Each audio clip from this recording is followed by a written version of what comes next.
मैनपुरी पहुंची मैनपुरी सांसद Dimple Yadav, Christmas day की दी बधाइयां, मीडिया से हुई रूबरू, साधा बीजेपी पर निशान।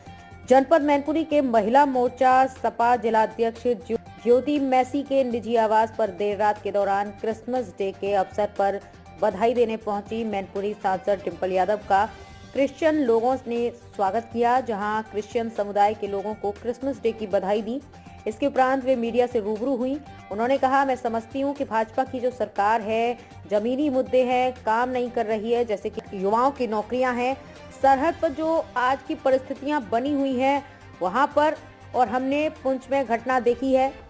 अभी जहां हमारे शहीद हुए 4 जवान आर्म फोर्सेस के, वही 3 सिविलियन को भी मारा गया है, जहां पर कोर्ट ऑफ इंक्वायरी स्थापित हुई है। इंक्वायरी होगी कि 3 सिविलियन को क्यों मारा गया। बहुत सारे ऐसे मुद्दे हैं जहां लोग गरीबी से जूझ रहे हैं, जहां लोग पौष्टिक आहार से वंचित हैं, जहां पढ़ाई बच्चों को सही से नहीं मिल पा रही है, जहां हमारी महिलाएं उनके आरक्षण बात हो रही है, उस पर भी खरी नहीं उतर रही है। सरकार जहां इन जनरल आरक्षण होना चाहिए, ओबीसी का आरक्षण है, महिला वर्ग का आरक्षण है, पिछड़ा वर्ग का आरक्षण है, जहां नौकरियां नहीं है, प्रोविटेशन हो रहा है, नौकरियां नहीं है। मैं समझती हूँ बहुत सारे ऐसे मुद्दे हैं जहां लोगों की जिंदगियां बदलनी चाहिए, वो भी कुछ नहीं, वहां भी कुछ नहीं हो रहा है। ध्यान भटकाने वाली बातें लगातार आती रहेंगी और जैसे जैसे चुनाव पास आता रहेगा, इनकी इंटेंसिटी, इसकी तीव्रता और बढ़ती जाएगी। 22 जनवरी को होने वाले प्राण प्रतिष्ठा को लेकर बोली डिंपल यादव, जो कार्यक्रम हो रहा है, अच्छा कार्यक्रम हो रहा है। राम जी का जो अस्तित्व है, राम जी क्या चाहते हैं, राम जी चाहते हैं कि हम सबके मन में राम बसें। जो उनका चरित्र है, जो उनका स्वभाव है, उस स्वभाव को हमें अपनाना है और उसे स्वभाव को हमें ग्रहण करना है और लगातार इस पद पर चलना है जिस पद पर राम जी चले थे, जो सच्चाई का पाठ है, ईमानदारी का पद है, जो सबके साथ मिलकर चलने का पद है। मेरा मानना है कि सभी देशवासियों को राम जी को ग्रहण करने का सही समय है। 2024 के चुनाव को लेकर बोली डिंपल यादव, बढ़िया चुनाव होगा। मैनपुरी से पूरे प्रदेश में भाजपा का कट्टर मुकाबला करेगी समाजवादी पार्टी। भाजपा महंगाई और बेरोजगारी पर बात नहीं करती है। देश की प्रीमियम एजेंसियां ईडी, आईटी का कर रही है बीजेपी दुरुपयोग। आमंत्रण आएगा तो रामलला की प्राण प्रतिष्ठा में जाएंगे, नहीं जाएंगे तो बाद में जाएंगे, भगवान राम के दर्शन के लिए जाएंगे। बिहार के डिप्टी सीएम हमने देखा है पिछले 5 साल के कार्यकाल में लगातार ईडी का प्रयोग हो रहा है, इनकम टैक्स का प्रयोग हो रहा है, सीबीआई का प्रयोग किया जा रहा है, जो बहुत ही निराशाजनक है और एक गलत तरह का मैसेज यह सरकार देना चाह रही है, जहां यह डर के माध्यम से देश को चलाना चाहती है। संसद जी आज की बात में मैडम सांसद, आज क्रिसमस पर्व है और महिला मोर्चा मैं सबसे पहले तो क्रिसमस में सभी देश के लोगों को मेरी क्रिसमस बोलना चाहूँगी। और हमारी ज्योति मैसी जी हैं, जो बहुत ही कर्मठ नेता हैं और क्रिश्चियन समाज को बिलोंग करती है, और मैंने इनको बताया नहीं था कि मैं आज आऊँगी और मैं इन्हें क्रिसमस की बधाई देने आई हूँ जी। अभी हाल ही में सेना का बहुत ही दुर्भाग्यपूर्ण और दर्दनाक हादसा है, क्योंकि जहाँ पे 4 देश के जो हमारे सैनिक हैं उनकी जान गई है, जहाँ पे बॉडी को म्यूटिलेट किया गया है, वहीं पे 3 सिविलियंस की भी जान गई है, और जिन पे कोई ऐसी जिनको मारा गया है, और जहाँ पे कोर्ट ऑफ इंक्वायरी भी अब बैठाई गई है कि इन 3 सिविलियंस को क्यों मारा गया है, तो मैं समझती हूँ बहुत ही दुर्भाग्यपूर्ण है।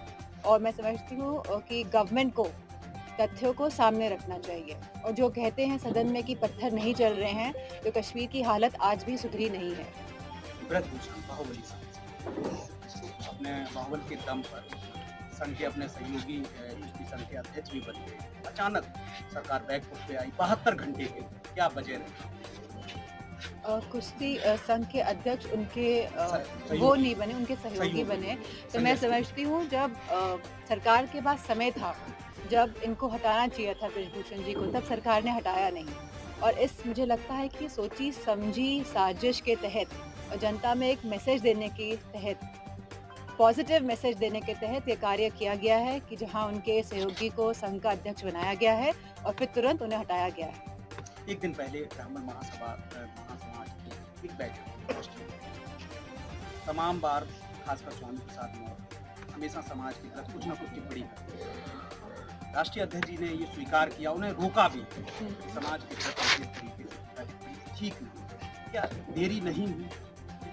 शुरू से ही राष्ट्रीय अध्यक्ष जी ने इस बात को कहा है कि ये उनके अपने खुद के विचार हैं, ये समाजवादी की पार्टी के विचार नहीं हैं और समाजवादी पार्टी उनके विचारों का समर्थन किसी भी रूप में नहीं करती है।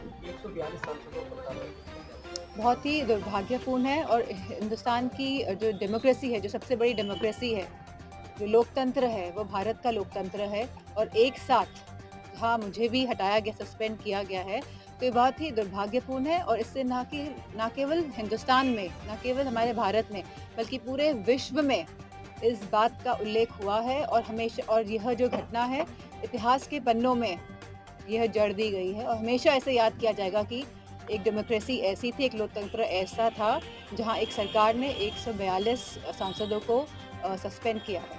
मैडम, सांसद का नाम खासकर मन्नत श्रेष्ठ की पत्र लिखा है समाजवादी पार्टी के राष्ट्रीय अध्यक्ष को आमंत्रण ना, क्या पार्टियों में जो भी हमारे आराध्य हैं उनको बांट दिया गया, क्या? मैं समझती हूँ इनकी मानसिकता को दर्शाता है इस तरह की टिप्पणी देना और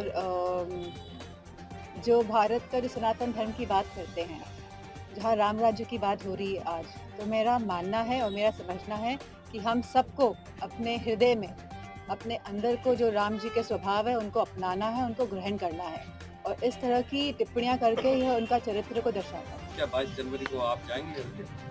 अगर निमंत्रण आएगा तो जाएंगे। निमंत्रण रामलला ट्रस्ट की तरफ से, और अगर नहीं आएगा तो भी जाएंगे, बाद में जाएंगे। मैडम, महंगाई की बात, आज देश की स्थिति 16% बेरोजगारी और 13% गरीबी रेखा के नीचे, इसकी कोई बात नहीं है। आज बच्चे अगर जन्मता है तो 1 लाख रुपया उसका कर्ज होता है और आने वाला जो समय है 205 लाख। लगातार देश की जो हालत बनी हुई है उसमें अलग अलग तरह के एंगल दिए जा रहे हैं जिससे कि जो देश के जो लोग हैं, जो जनता है, उनका ध्यान भटकाया जाए। लेकिन आज भी जो हमारी समस्याएं हैं वो है बेरोजगारी है, गरीबी है, जहां लोगों को पौष्टिक आहार नहीं मिल रहा है। एक रिपोर्ट के अनुसार लगभग 70% हिंदुस्तान में लोग पौष्टिक आहार नहीं पा रहे हैं, आहार नहीं पा रहे हैं।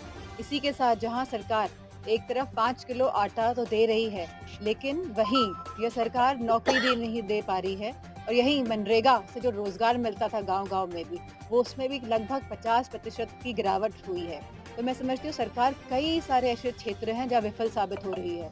दिल्ली के मुख्यमंत्री को सम्मानित किया जा रहा है, बिहार के डिप्टी सीएम। हमने देखा है पिछले 5 साल के कार्यकाल में लगातार ईडी का प्रयोग हो रहा है, इनकम टैक्स का प्रयोग हो रहा है, सीबीआई का प्रयोग किया जा रहा है, जो बहुत ही निराशाजनक है और एक गलत तरह का मैसेज यह सरकार देना चाह रही है, जहां यह डर के माध्यम से देश को चलाना चाहती है।